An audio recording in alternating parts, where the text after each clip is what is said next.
Assistant డైరెక్టర్గా ఉన్నప్పుడు శ్రావణ Subrahmanyam cinema చేస్తున్నప్పుడు ఎంఎస్ నారాయణ గారు మహానుభావులు ఆయన వచ్చి డైలాగ్ చెప్పాలి. పరిగెడుతూ అక్కడో ఇక్కడో అని చెప్పించి మళ్ళీ అని అన్నారు ఆయన పూరి గారు. ఓకే సార్, అక్కడ ఇక్కడ అని అంటున్నాడు ఆయన. అంటే కాదు సార్ అక్కడో ఇక్కడో అని. కాదు మళ్ళీ నీకు తెలియదు అని.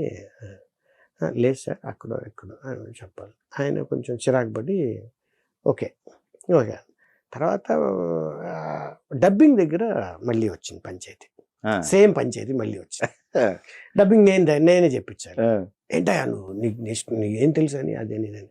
అంటే కాదు సార్ నాకు డైరెక్ట్ గారు అదే చెప్పారు సార్, ఇలా చెప్పించుకున్నారు సార్ అది. అంటే ఆయన చాలా కోపం వచ్చింది, సీరియస్ అయ్యాడు నా మీద. నేను సైలెంట్గా ఊరుకున్నాను. కానీ ఫైనల్గా అక్కడో ఇక్కడో అది మాత్రమే చెప్పాలి సార్ అన్నాను. అంటే ఇంకా అదొకటే. ఇప్పుడు నాకేంటి, నా డైరెక్టర్ నేను ఆయన దగ్గర పని చేస్తున్నాను, ఆయన చెప్పాలి కాబట్టి అంతే. కరెక్ట్ కదా, మీ డ్యూటీ మీది. అయిపోయింది సరే నీ ఇష్టం. వెళ్ళిపోయాడు ఆయన. వెళ్ళిపోయిన తర్వాత అక్కడ ఇక్కడ బాగుంది అది సరే, దీన్ని ఇక్కడ అంటే లేదు అక్కడో ఇక్కడోనే కదా అని ఆయన కూడా అన్నాడు. అయిపోయింది.